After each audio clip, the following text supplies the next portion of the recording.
Marami sa atin ang gustong-gustong mapabilis ang pag-charge ng ating cellphone.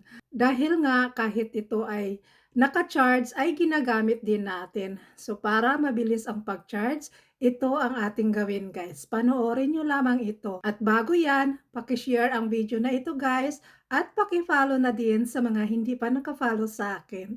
So ito lang ang ating gawin guys, sundan nyo lang. So tara na, mabilis lang itong gawin.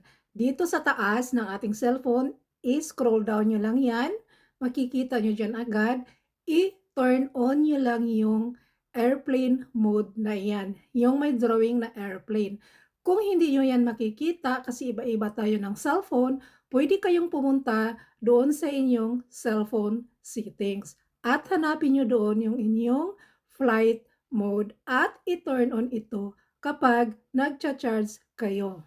Kung ito ay naka-turn on na yung flight mode ng iyong cellphone, para ito huminto yung notification o yung data ng ating cellphone. So, ibig sabihin, naka-stuck lamang ang iyong cellphone at hindi ito gumagana. So, ang gumagana lang dito ay yung pag-charge ng ating cellphone. So, yun lamang guys. Sana may natutunan kayo. Pakishare ng video na ito.